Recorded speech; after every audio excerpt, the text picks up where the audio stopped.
Taking care of your skin is essential for a good appearance, and it is even more true when we talk about our face skin. To keep your skin in its best shape, it is necessary to invest in a daily care routine and also cut habits that can harm you.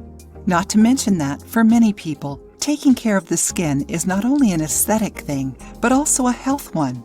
Did you know that your skin is responsible for regulating body temperature and even storing nutrients? To play its role, it needs to be well cared for. Do you want to learn how to take care of your facial skin in a natural way? Use aloe vera as your ally.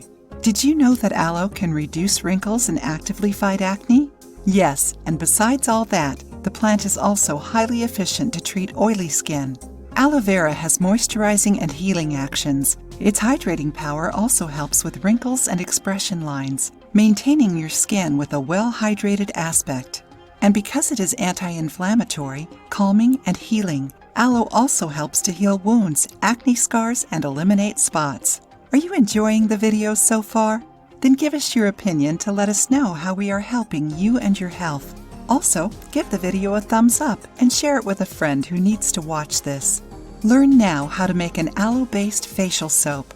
Ingredients: the gel of 4 aloe vera leaves, half a glass olive oil, 8.8 ounces glycerin soap, 5 drops lavender essential oil, 4 tablespoons honey. Directions: in a bowl, add the glycerin soap and heat it over a double boiler until it melts. Add the lavender oil, honey, and aloe gel. In another pan, warm the olive oil and add it to the glycerin mixture. Mix until it forms a paste-like cream. Pour it in a silicone mold and leave it in the fridge for 24 hours. Your natural soap is ready. You can use this soap over damp skin in the morning and at night before starting your skincare routine. Beware, because of its photosensitive effects, it is not recommended using this soap before sun exposure. Also, aloe vera is not recommended to people who are allergic to latex. Use this soap to make your skin luminous and smooth. If you liked the video, give it a thumbs up and share it with your friends. For more recipes and tips, subscribe to the channel.